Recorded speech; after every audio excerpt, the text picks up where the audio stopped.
발로서 잘 안 나오는데. 첫 번째 다시 돌아가 주세요. 예, 제목이 여기 20세기 전반, 그래서 1901년부터 1950년 사이에 물리학을 주로 얘기를 하겠고요.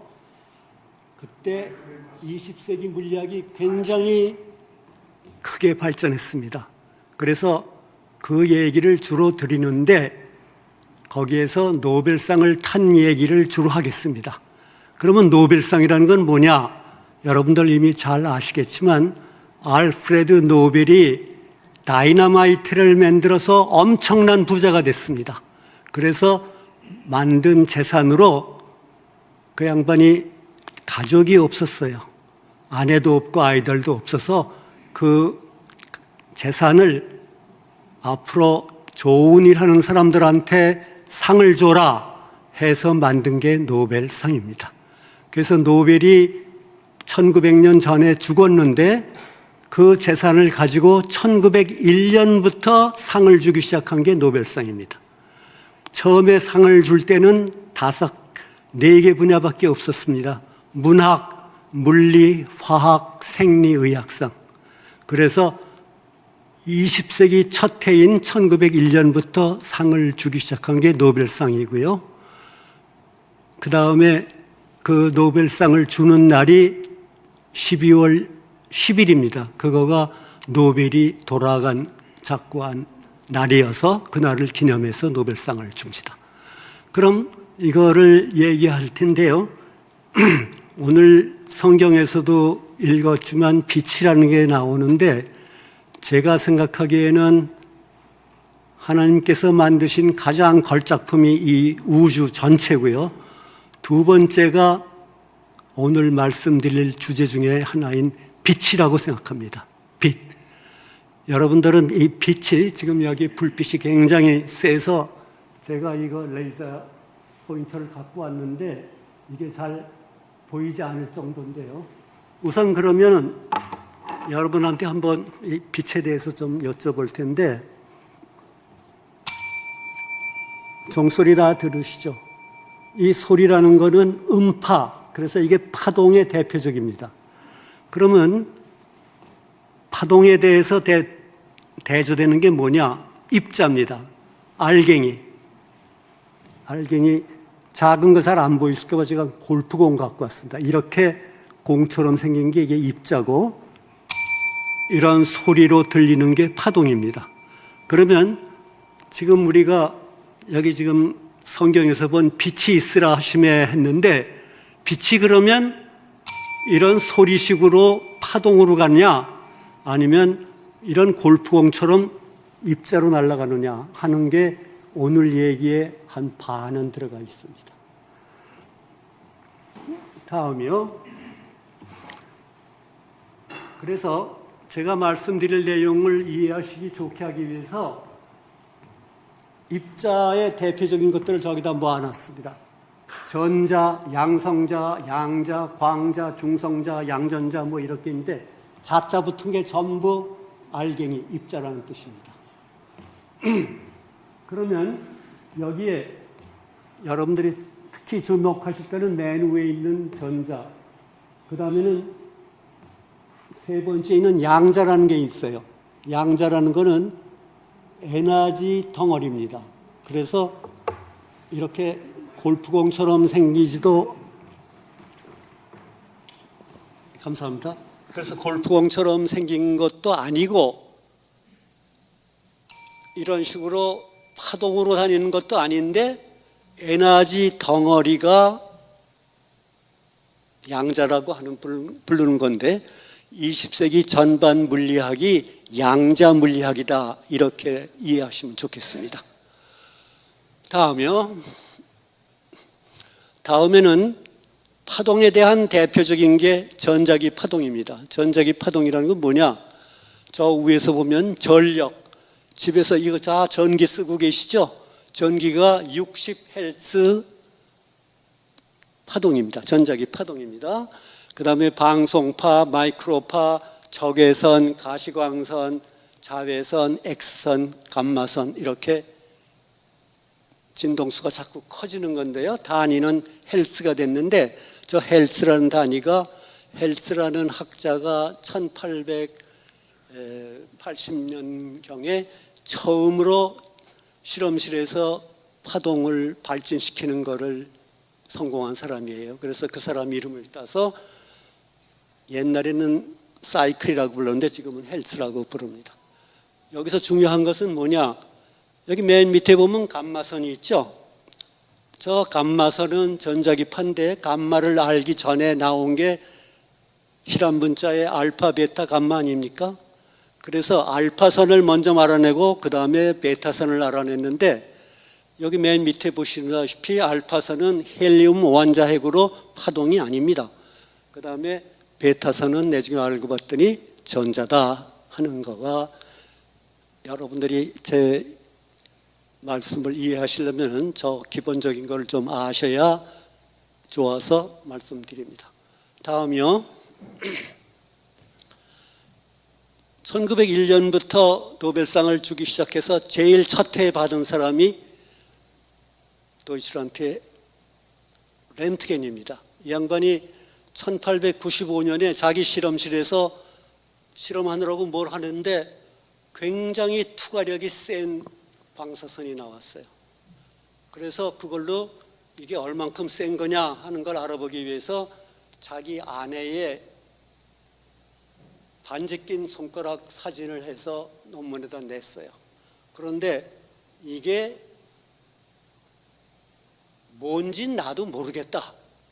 그래서 여러분들 수학에서 미지수를 x로 놓고 풀잖아요. 답 구하려면. 그래서 x선이다. 그렇게 이름을 붙여서 오늘날에도 저 이름이 계속 나와서 병원에 가면 x선과라는 게 있잖아요. 요즘도 많이 쓰이는 거. 치과에 가면 이 이빨 어떻게 생겼나 하는 거 2, 3분이면 찍죠. 그게 다 x선인데 이걸 처음으로 발견한 이분이 첫 해에 노벨상을 혼자 받았습니다. 이 노벨상은 한 분야에 한 사람도 주고 두 사람도 줄 수 있고 세 사람도 줄 수 있습니다. 그런데 노벨상 줄 때 죽은 사람은 절대 주지 않아요. 그래서 노벨상을 받으려면 오래 살아야 합니다. 다음이요. 그 다음 1903년에 노벨상은 이 세 사람이 받았어요. 맨 왼쪽에 있는 분이 프랑스의 베크렐이라는 분인데 이분은 광학을 연구하는 분인데 우라늄 광에서 형광이 나오는 걸 보고, 형광은 여러분들 밤에 시계, 형광시계 갖고 계시죠? 알고 있죠? 그래서 거기서 그 형광 나오는 거를 왜 어떻게 해서 나오냐 해서 방사선을 발견했다 하는 걸 보고했고, 그랬더니 그 오른쪽에 두 분이, 가운데 있는 분이 큐리고 그 오른쪽이 큐리의 아내, 큐리 부인입니다. 그래서 이 두 양반이 베크렐이 얘기한 그 광물이 어떤가 하는 거를 그냥 대량으로 연구실에 갖다 놓고 거기서 농축을 했어요. 농축을 해서 방사선 나오는 원소가 뭔가 하는 거를 찾아내 가지고 노벨상을 1903년에 받았는데 두 개의 새로운 원소를 발견했는데 그 중에 하나 이름이 84번인 폴로니움이고 또 하나는 88번 라디움이에요. 폴로니움이란 이름은 왜 붙였냐? 큐리 부인의 본국이 폴란드입니다. 그래서 자기 나라를 기념하는 이름으로 폴로니움이라고 붙였고요. 그 다음에 88번이 라디움인데 라디움은 레이디오 액티비티, 방사선이 나오는 원소다. 그래서 두 원소를 새롭게 발견해서 노벨상을 받았습니다. 다음이요. 1906년에는 J.J. 탐슨이라는 분이 노벨상을 받았는데 이분이 1897년에 전자를 발견했어요. 아까 제일 처음에 보여드렸던 전자가 어떤 거다 하는 거를 처음으로 발견해서 1906년에 노벨상을 받았는데 이 양반은 이 전자가 원자에서 나오는 걸 보고 원자가 어떻게 생겼느냐 하는 모형을 제시했는데 그 모형이 원자는 수박같이 생겼다. 수박이 어떻게 생겼습니까? 속에 빨간 살이 있고 수박씨가 있죠. 그래서 수박씨 같은 게 거기서 나오는 게 전자다라는 모형을 냈어요. 처음에. 다음으로요. 1907년에는 이 마이켈슨이라는 분이 노벨상을 받았는데 이 양반이 미국인으로는 처음으로 노벨상을 받은 걸로 기록이 돼 있는데 이 양반은 원래 도이칠란드 사람인데 미국으로 이민 와서 미국인으로 노벨상을 받았는데 이 양반의 특징은 뭐냐? 빛이 얼만큼 빨리 가느냐 하는 거를 제일 많이 잰 사람이 마이켈슨이에요. 그런데 이 양반은 여기 미국에 오기 전에 1887년에 유명한 실험을 했어요. 마이켈슨 몰리 실험이라고 하는 건데 어떤 내용이냐? 태양에서부터 지구까지 빛이 온다. 그러면 태양하고 지구 사이에 무슨 물질이 있어야 빛이 올 거 아니냐. 그래서 그 물질을 에텔이라고 했어요. 그래서 에텔 속으로 빛이 온다 그러면은 에텔이 그러면 어떻게 있나 하는 거를 알아보려고 이분이 굉장히 정밀한 간섭계를 만들어서 그걸 찾으려고 했는데 찾지 못했어요. 그래서 이 양반 실험은 실패했지만 19세기에서 물리 실험으로 가장 중요한 실험을 한 게 이분들이고 그 결론이 뭐냐? 결론, 지구하고 태양 사이에 에텔은 없고 광속도는 일정하다 하는 결론이 나왔어요. 이 광속도가 일정하다라는 결론이 결국 20세기에 아인슈타인의 상대성 이론의 밑거름이 됐어요. 그러니까 상대성 이론 나오게 멍석을 깔아드린 분이 이 마이켈슨이다. 이렇게 이해하시면 좋겠습니다. 다음이요. 1908년에 노벨상을 받은 분이 여기 사진에 보이는 러서포드라는 사람인데 이분은 뉴질랜드에서 태어났어요. 그런데 마오리족은 아니고 원래 백인이었어요. 그래서 영국으로 공부하러 가서 아까 전자를 발견한 톰슨 교수한테 찾아가서 선생님 앞으로 무슨 연구를 하면 좋겠습니까? 그랬더니 톰슨 교수가 최근에 그 방사선이라는 게 나오는데 도대체 방사선이 뭔지 자네 그거 한번 좀 자세하게 들여다봐라. 그래서 이 양반이 방사선이 뭔가 하는 걸 알아낸 게 알파선, 베타선이에요. 그래서 이 방사선을 알아보다 보니까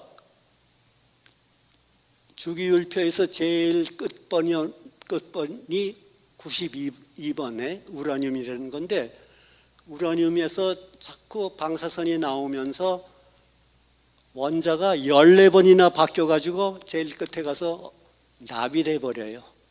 그 과정을 자세히 이 양반이 화학적으로 연구해서 발표를 했기 때문에 1908년에 노벨 화학상을 받았는데 그 후에 물리에 더 중요한 일을 한 게 있어요. 그게 뭐냐면은 이 양반이 알파 입자를 알아냈기 때문에 알파 입자를 가지고 저기 가운데 노랗게 보이는 thin gold foil이라고 돼 있죠. 금박에다가 알파를 쪼여서 알파 입자가 어떻게 산란되는가 알아봐라 하는 연구 제목을 이 러서포드가 자기 제자들한테 했어요. 그랬더니 매우 놀랄만한 결과가 나왔어요. 뭐냐? 금박에다가 알파 입자를 쏴서 알파 입자가 어떻게 되냐 하는 거를 비유적으로 얘기한다 그러면 이런 종이 한 장에다가 권총을 쏴서 권총이 알이 어디로 가느냐 하는 걸 찾는 거나 비슷해요. 그랬더니 이 알파 입자 중에 한 2,000개 가면은 그 중에 한두 개는 거의 뒷걸음질을 해서 온다는 거예요. 그러니까 권총을 종이에다 쏘았는데 총알이 종이에 맞고 다시 돌아왔다. 이건 굉장히 놀랄만한 일이죠. 그래서 그거를 잘 분석해서 알아낸 게 뭐냐? 원자에는 원자 중앙에 원자 핵이 있다. 그 핵이 원자 전체의 질량을 거의 다 갖고 전하도 양이다. 왜냐하면 알파 입자가 플러스니까 플러스 플러스끼리 서로 배척을 해서 갖다가 이렇게 나온 거거든요. 그게 이 양반이 그러니까 원자 핵을 발견한 그런 인물이에요. 그런데 이 양반이 원자 핵을 발견한 건 1911년인데 그러니까 노벨상을 이미 받은 후에 나온 거죠. 그래서 여기 이 가운데 있는 러서포드의 원자 모형한 건 뭐냐면은 원자 속에는 수박같이 물질이 쭉 있는 게 아니라 가운데 복숭아처럼 가운데 씨가 있다. 그런데 복숭아처럼 그렇게 씨가 크질 않고 씨가 계자씨보다도 더 작게 있다는 거예요. 그런데 그게 원자의 질량을 대부분 다 갖고 있다는 거죠. 이런 사실을 알아낸 게 1911년입니다. 다음이요. 1909년 노벨상은 말코니하고 브라운의 두 분이 받았는데 말코니는 이태리 사람이고 브라운은 도이칠란드 사람이에요. 여러분들 지금 전부 주머니에 휴대폰 갖고 계실 텐데 휴대폰이 어떻게 통합니까? 무선 전신으로 통하죠. 이 무선 전신을 제일 처음에 이분들이 연구해서 1909년 노벨상을 줬는데 전자기파를 가지고 통신에 이용한 거예요. 말코니는 1901년에 이미 영국에서 대서양을 건너 뉴파운드랜드까지 통신을 가능하게 했어요. 그래서 이 두 분이 무선전신 발전 공적으로 노벨상을 받았죠. 오늘날까지도 지금 모든 통신 다 전자기파로 하고 있는 거 다 잘 알고 계시죠. 다음입니다. 1913년 노벨상은 여기 사진에 보이는 언네스 교수가 받았는데 이분은 네덜란드, 유럽의 작은 나라 중에 하나죠. 거기에 제일 오래된 레이덴 대학이라고 하는 데인데 그 레이덴 대학의 교수로 있으면서 뭐를 주로 했느냐 하면은 힐리움 기체를 액화하는 데 성공했어요. 1911년에 액화했어요. 액체 헬륨이 그러면 뭐가 특징이냐? 물이 상압에서 끓는 점이 100도씨라는 거 알고 계시죠? 그런데 저 액체 헬륨은 영하 269도에 끓는 점이 있어요. 절대 온도로 해서 4도 정도예요. 그래서 이 액체 헬륨을 제일 처음에 액화하는 데 성공을 해서 그걸 가지고 실험을 했어요. 뭘 했느냐? 수은의 전기저항을 쟀어요. 저 위에 있는 그림입니다.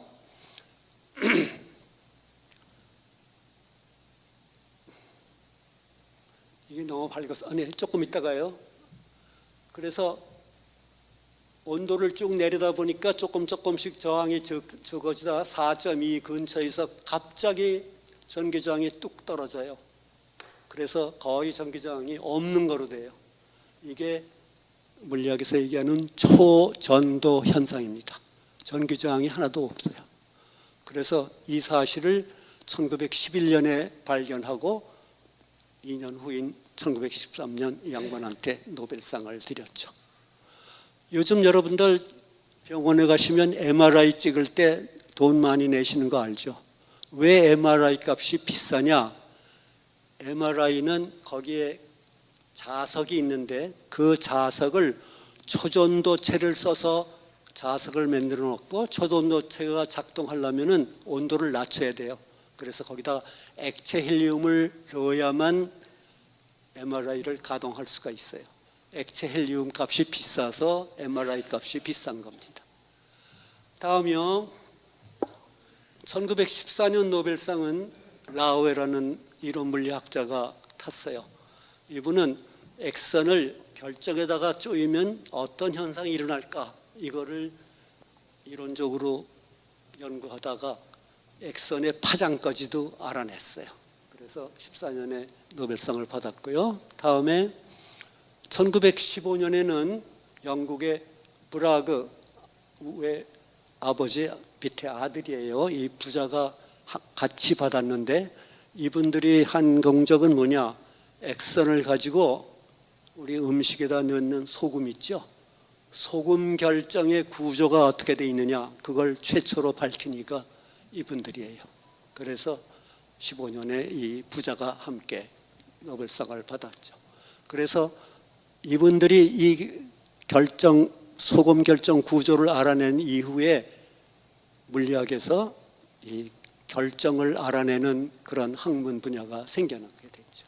그걸 저 위에 영어로 The Birth of X-ray Crystallography라고 한 게 그런 뜻입니다. 다음에 1918년 노벨상은 막스 플랑크한테 줬는데 이 막스 플랑크라는 분이 사실은 오늘 얘기하는 거에 단초, 시초를 만들어준 분이에요.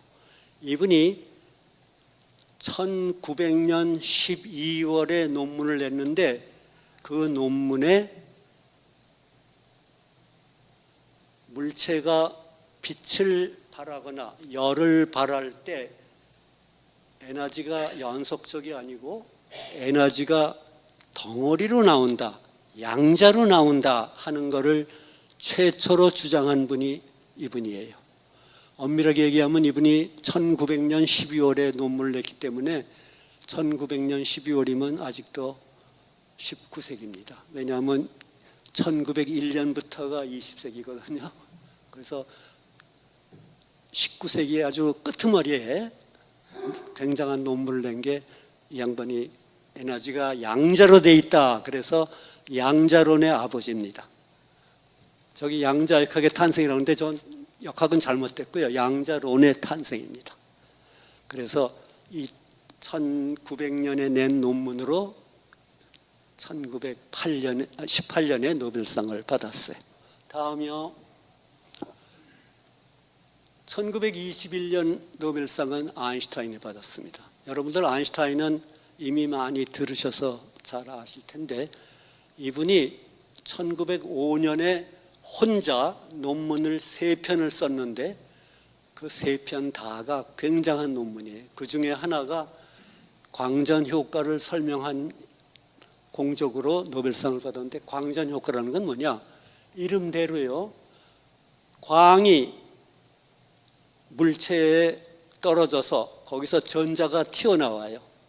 그래서 빛하고 전자가 튀어나온다. 그래서 광전 효과라 그러는데 이거를 아인슈타인 이전에는 이해를 못했는데 아인슈타인이 빛이 에너지 양자로 들어와서 마치 당구공이 땅 때려서 이렇게 나가는 것처럼 물질 속에 있는 전자하고 부딪혀서 전자가 나가는 거다. 이런 간단한 생각으로 광전 효과를 설명했어요. 저 식만 보면은 매우 맨 위에 저 식만 보면 매우 간단한 식인데 저게 개념적으로는 뭐냐? 플랑크가 얘기하기를 물체에서 에너지가 전자기파가 나올 때 에너지 덩어리로 나온다 그랬는데 이번에는 이 덩어리로 나온 에너지가 물체하고 다시 흡수될 때 또 덩어리로 작용한다 하는 것을 최초로 밝힌 셈이에요. 그러니까 양자론을 거들어주는 그런 이론을 처음 생각한 거죠. 그래서 이때 생각으로는 뭐냐? 빛이 그 전까지는 다 파동이라고 알고 있었어요.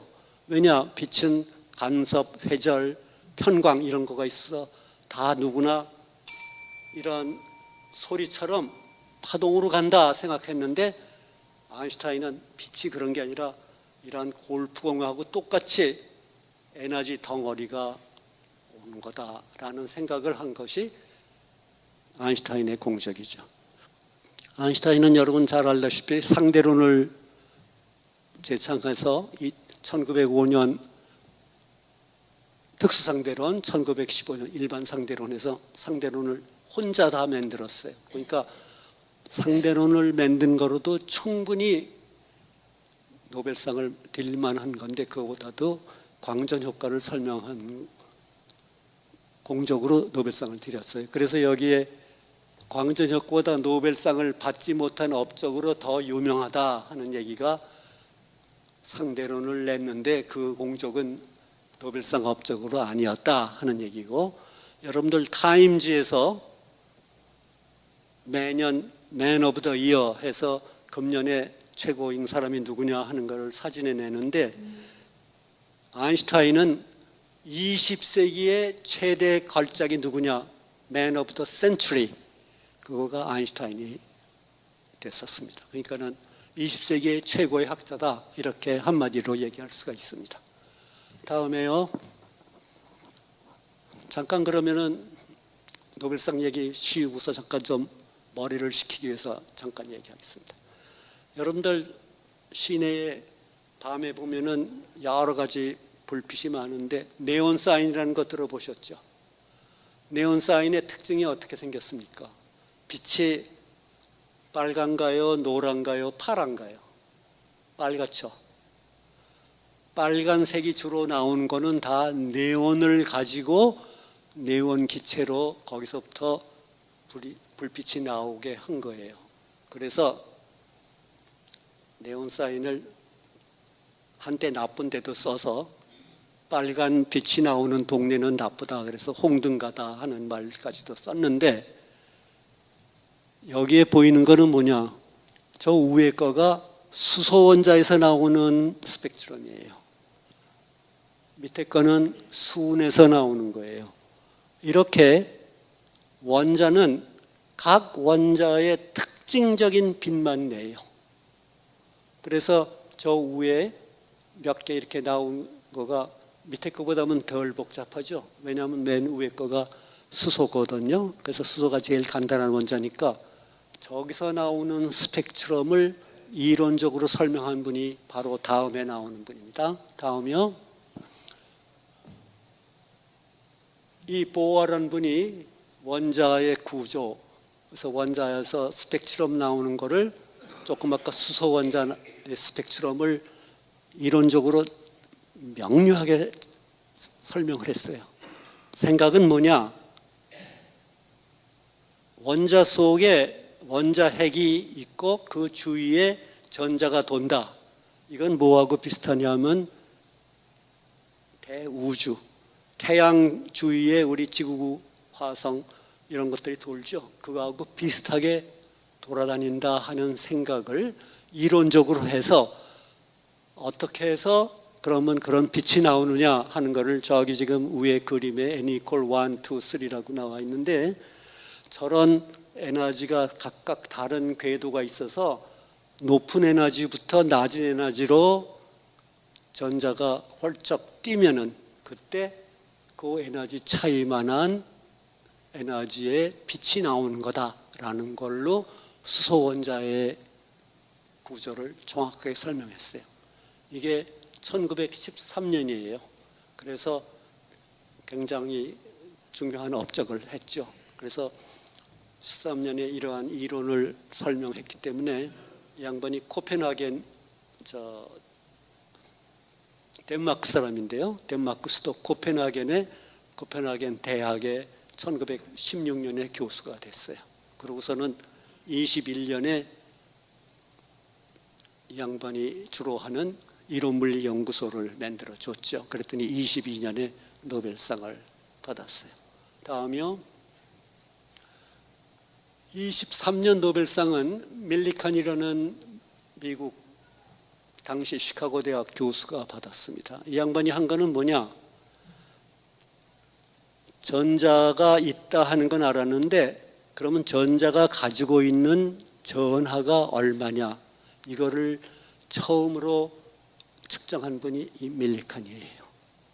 그래서 1913년에 이 전하의 크기가 저만하다 하는 것을 처음으로 알아냈고, 1916년에는 플랑크 상수 H가 어떤 값이다 하는 것도 실험적으로 알아내서 1923년 노벨상을 받았는데, 이분하고 아까 얘기한 아인슈타인하고 매우 흥미있는 관계가 있어요. 이분이 노벨상 받은 후에 미국 서부의 LA 근처에 칼텍이 있다는 거 혹시 아시나요?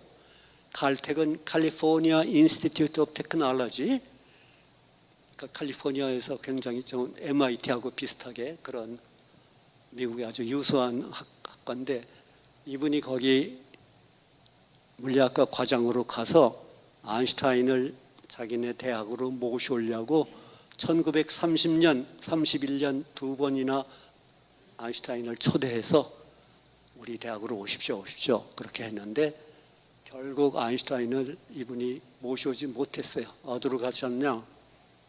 저 미국 동부에 있는 프린스턴 대학으로 갔어요. 왜 프린스턴 대학으로 가셨을까? 프린스턴 대학에서 아인슈타인한테 오퍼한 게 뭐냐? 5년 동안 연봉 200만 달러다. 1930년대에 200만 달러면 얼마나 큰 돈이겠습니까? 그래서 그 어마어마한 돈으로 이분을 아인슈타인 모셔오는 데는 성공 못했죠. 다음으로 갑니다. 1927년 컴프턴, 이런 미국 학자인데요. 이분이 컴프턴 효과라는 걸 발견했어요. 이 컴프턴 효과는 뭐냐?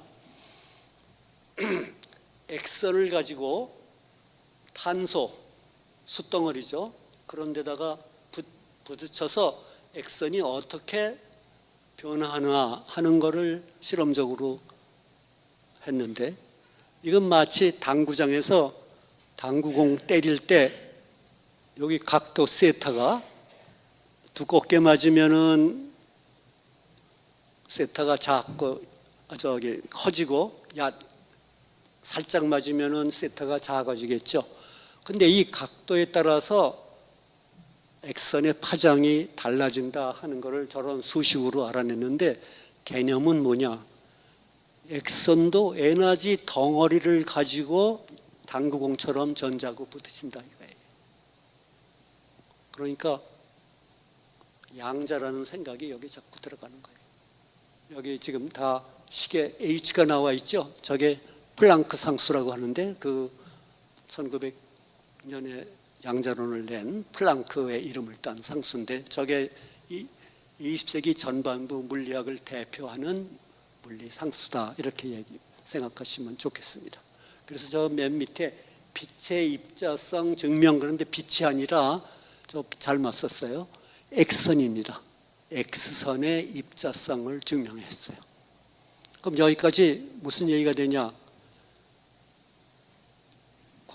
아인슈타인의 광전 효과에서 빛이 입자다 그랬는데, 이 양반은 X선도 입자다라는 것을 주장하게 됐죠.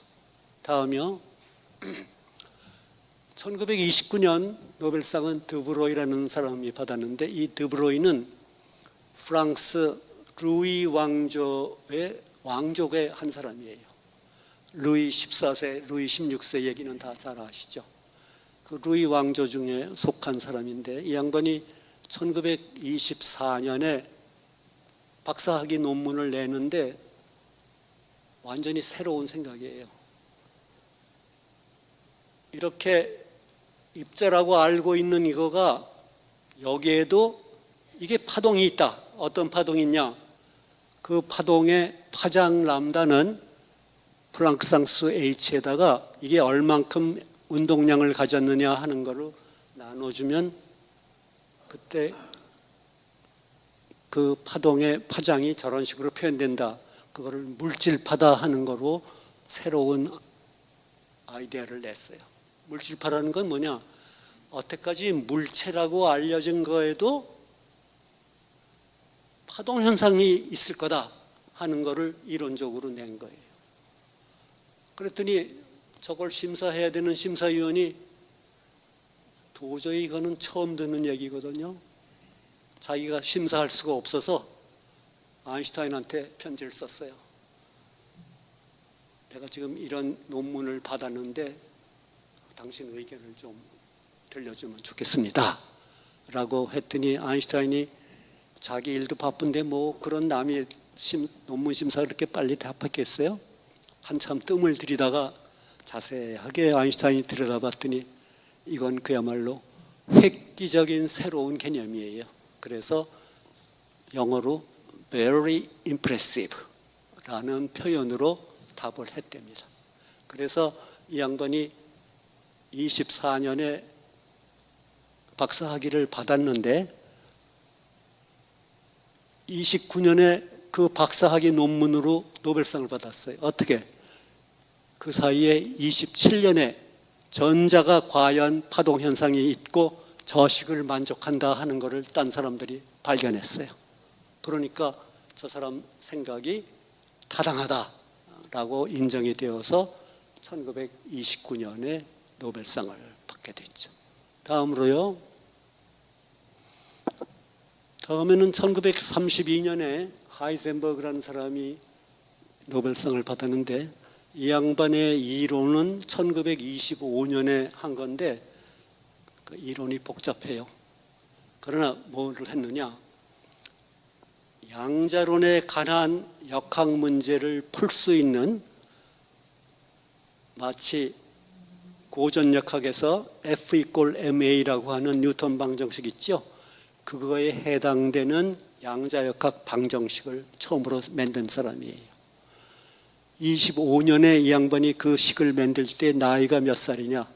하이젠버그가 1901년생이어서 24살이에요. 24살 때 낸 논문으로 1932년 노벨상을 단독으로 받았어요. 다음이요. 1933년 노벨상은 여기 보이는 왼쪽에 슈레딩거하고 오른쪽에 디렉이라는 학자가 둘이 같이 받았는데요. 이 슈레딩거라는 학자는 1924년에 드브로이가 물질파 얘기를 하니까 어쩌면 이 사람 이론이 맞을지도 모른다 생각을 하고 물체 운동을 그럼 파동으로 기술할 수 없을까? 그래서 파동 방정식을 써서 양자 물리를 해결하는 방정식을 찾아냈어요. 그게 유명한 슈레딩거 방정식이에요. 그래서 슈레딩거가 1926년에 여기 밑에 표현되는 첫 번째 방정식, 슈레딩거 방정식이라는 것을 발표해서 그 다음에는 이 양반이 내가 만들어낸 이 슈레딩거 방정식으로 문제를 풀거나 바로 앞에 하이젠버그가 낸 수식으로 문제를 풀거나 결과는 동일하다. 그러니까 양자역학의 수학적 형식만 다르지 똑같은 거다라는 것을 주장해서 33년에 노벨상을 받게 됐는데 그 옆에 있는 디렉이라는 분은 슈레딩거 방정식 나오자마자 그거하고 아인슈타인이 제출했던 특수상대성 이론의 방정식을 잘 들여다보고서 그 두 방정식을 잘 삶았다고 할까요? 볶았다고 할까요? 그렇게 해서 새로운 방정식을 만들어 놓은 게 밑에 있는 디렉 방정식이라는 거예요. 근데 저 디렉 방정식 자체는 매우 복잡한데 단순하지만 이제 설명은 복잡하죠. 근데 저 방정식의 주된 결론이 뭐냐? M이라고 하는 게 물체의 질량인데요.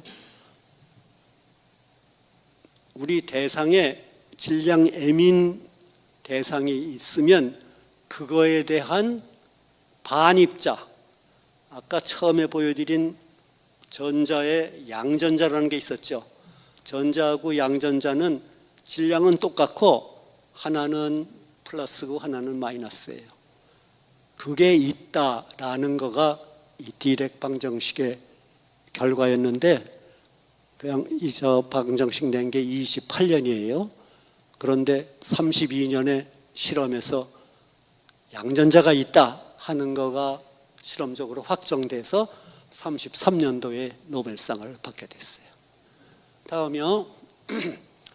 1935년에 채드윅이 원자핵 속에는 양성자뿐 아니라 중성자가 있다 하는 것을 알아냈어요. 중성자라고 하는 것은 양성자하고 거의 크기는 똑같아요. 비슷해요. 그런데 전기만 없어요. 그래서 이름을 중성자라 불러서 원자핵 속에는 양성자하고 중성자가 있다 하는 것을 최초로 알아내서 32년에 알아냈을 거예요. 그래서 35년도 노벨상을 받았죠. 그런데 그러면 원자핵 속에는 양성자, 중성자 두 개만 있으면 끝이냐? 끝이면은 물리가 매우 간단했을 것 같은데, 양성자, 중성자를 더 자세히 들여다봤더니 그게 그 속에 또 더 다른 소립자가 있다는 거예요. 저걸 물리에서는 쿼크라고 이름을 누가 붙였는데, 그 쿼크라고 하는 이름을 붙인 학자가 텍사스의 어떤 대학에서 연구했던 분인데, 그분 연구실 앞에 오리가 지나갈 때마다 꽥꽥거린대요.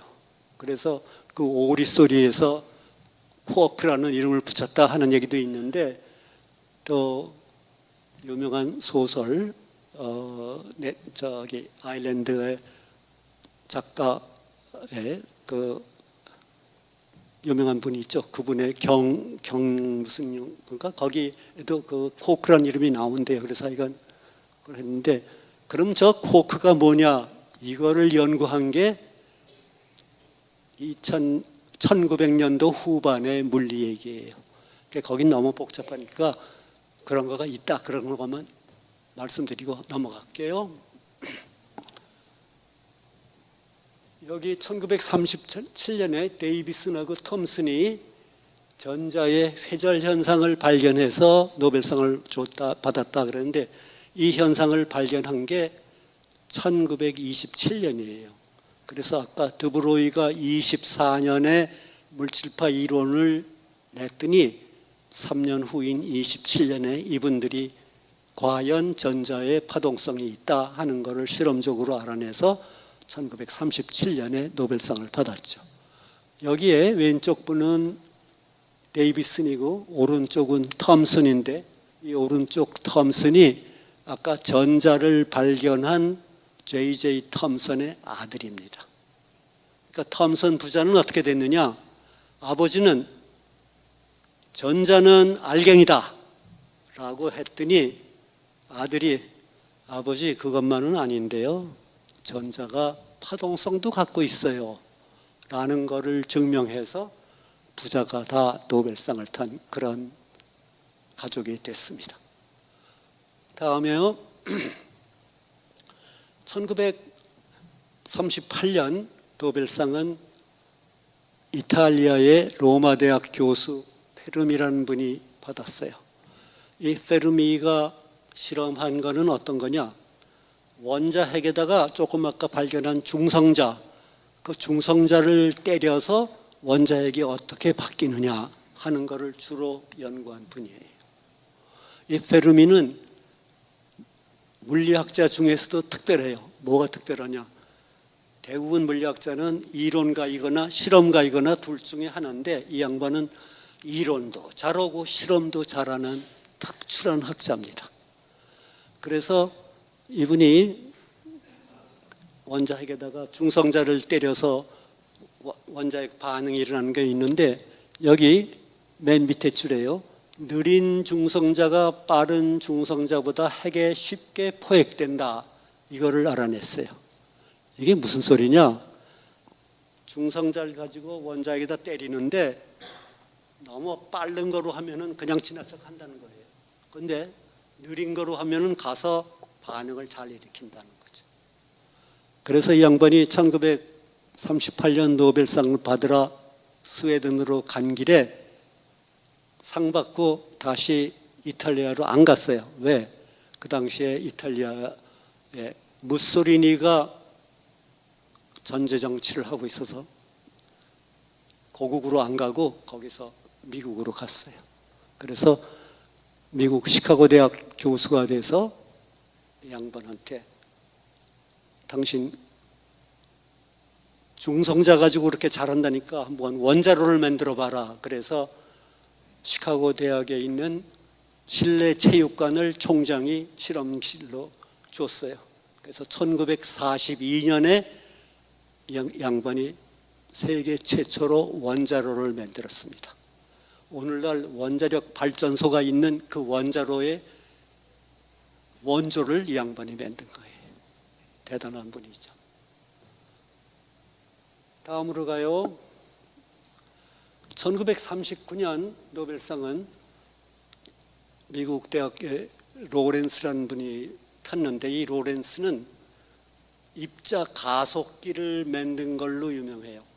1930년에 조그만 지름이 한 30cm 되는 그런 걸 가지고 자기장을 써서 입자를 가속하는 방법을 처음으로 만들고, 그 후에 점점 입자 가속기를 크게 만들어서 오늘날 20세기에 엄청나게 큰 입자 가속기가 세계에서 만들어졌죠. 그래서 그런 가속기를 처음으로 하고 발전시켰다, 그런 공로로 노벨상을 받았죠. 다음이요. 이게 지금 그 가속기 중에 미국에서 제일 큰 가속기입니다. 이게 시카고 대학 근처에 있는 건데, 여기 삥 돌아가는 동그라미요. 거기에 자석을 놔서 입자가 지나가도록 했는데, 이 지름이 한 2km 돼요. 그러니까 엄청난 구조의 큰 가속기가, 이게 미국에 있는 제일 큰 거고요. 그 다음 거요. 예, 이거는 유럽은 한 나라가 아니라 여러 나라가 공동으로 해서 연구소를 만들었어요. 원자핵 연구소. 이게 스위스의 제네바에 있습니다. 초기에 만든 거는 저 작은 동그라미고요. 2000년 근처에 커다란 동그라미의 가속기를 만들었는데, 저 커다란 동그라미가 무려 27km나 됩니다. 어마어마한 구조물이죠. 스위스가 워낙 작은 나라 아니에요. 그래서 제네바에서 시작을 했는데 27km나 되는 커다란 걸 하려니까 저 둘레를 지나가려면 일부는 스위스 땅이고 너머는 프랑스 땅이에요. 그렇게 커다란 거를 만들어서 20세기 후반에 우리 입자물리 연구를 하게 된 이런 장치의 근원이 사이클로트론에서 시작됐다 하는 말씀을 드립니다. 다음이요. 이분은 파울이라는 분인데 1945년에 노벨상을 받았어요. 이 양반이 노벨상 받은 거에는 파울리의 베타 원리라는 게 있습니다. 저걸 발견한 건데, 파울리의 베타 원리라는 건 뭐냐? 원자에서 전자가 들어가는 자리를 보면, 전자가 들어갈 자리에는 전자가 하나 들어가거나 벽거나 하지, 같은 자리에 두 개는 절대 안 들어간다는 거예요. 뭐냐? 우리 요즘 극장이나 고급 열차 보면은 지정좌석제가 있잖아요. 거기 지정좌석에 사람이 지정좌석에 한 자리 있으면 하나만 들어가야지, 거기에 두 개는 두 사람은 못 들어간다. 이게 파울리의 베타 원리인데, 이걸로 뭐를 증명했느냐? 왜 원자들이 이렇게 규칙적인 주기율표로 구성되어 있느냐 하는 것을 완전히 설명했어요. 여기 보면은 지금 맨 원자의 바로 밑에 있는 리튬, 이게 원자 번호가 3번입니다. 원자 번호 3번이라는 얘기는 전자도 3개가 있다 하는 건데, 그 전자 3개가 1s 전자 준위에 하나는 스핀이 업, 하나는 스핀 다운인 그런 거가 들어가고, 2s 전자 자리에 한 개 들어가 있는 거다 하는 거죠. 저 스핀이라는 말을 여러분이 잘 이해하셔야 되는데, 저건 무슨 뜻이냐면, 지구가 공전운동을 하면서 자전운동을 하죠. 공전운동하는 주기는 365일이고요. 자전주기는 24시간에 한 번씩 돌죠. 이렇게 전자가 자전운동을 하기 때문에, 이 자전운동 때문에 생기는 자석처럼 행동을 해요. 그걸 스핀이라고 부르는데, 그거의 방향이 어디냐, 위냐 아래냐 하는 거 표시를 여기다 한 거예요. 그런데 이분이 또 하나 한 중요한 거가 있어요. 1931년에 이 양반이 베타선이 나오는데 영 이해할 수 없는 문제가 있었어요. 왜냐? 원자에서 전자가 뛰어내리면 원자 스펙트럼이 나오는데 딱딱 그렇게 떨어진 게 나오는데, 원자 핵에서 전자가 나올 때 보면 이 전자가 어떤 놈은 굉장히 큰 에너지를 가져오고 어떤 놈은 거의 에너지가 적게 가져오고, 이 도저히 에너지적으로 물리학한 사람들이 이해할 수가 없었거든요. 그럴 때 이분이 영화 제목에 제3의 사나이 비슷하게 제3의 입자, 거기에는 반드시 제3의 입자가 있다. 그래서 그 입자의 이름을 여기 중성미자다 그렇게 붙였어요. 전기는 중성이고 굉장히 작은 입자일 거다 하는 것을 1931년에 양반이 이론을 제창을 했는데, 그걸로 노벨상은 받지 못했어요. 왜냐? 중성미자가 확인된 거는 1956년에야 겨우 알아냈거든요. 그래서 1945년도 노벨상을 받을 때는 그 업적은 빠졌죠. 다음이요. 이게 노벨상 그 시상식 할 때의 장면인데, 최근에 우리 한강 작가가 노벨상을 받는 이거 비슷한 거 아마 TV 화면에서 보셨을지 모르겠어요. 그러면 다음에 맨 마지막으로 하나 보내고 마치겠습니다. 다음이요. 이건 1956년 노벨상을 받은 이 세 분이 받았는데, 이분들의 공적은 뭐냐? 여기 밑에 왼쪽에 보이는 장치를 처음으로 하는 게 1946년입니다. 저 장치가 뭔가요? 오늘날의 트랜지스터 할아버지입니다. 저 트랜지스터를 1946년에 발명함으로써 제 생각에는 20세기 물리의 최대 걸작품, 산품으로 나온 거는 저 트랜지스터다라고 말할 수가 있습니다. 그런데 46년에 저걸 발명했는데 노벨상은 1956년에 받았어요. 그래서 저거는 전반기에 맨 50년까지로 치면 안 들어가죠. 그래서 맨 마지막에 놓습니다. 그래서 끝으로 이 트랜지스터가 물리학에서 만들어낸 20세기 최고의 산품이다라는 것을 결론으로 드리면서 한 가지 질문을 드릴게요. 물리에서 그럼 트랜지스터를 제일이다 그런다면 화학에서는 20세기에 만든 것 중에 제일은 뭐라고 생각하십니까? 제 생각에는 플라스틱입니다. 20세기에 화학하는 사람들이 플라스틱을 만들어서 오늘날 플라스틱을 굉장히 편리하게 이용하고 있지만 하도 많이 써서 플라스틱 공해가 문제가 될 정도죠. 그럼 이상으로 제 말씀을 다 마치도록 하고, 혹시 궁금하신 일이 있으면 질문도 받도록 하겠습니다. 대단히 감사합니다.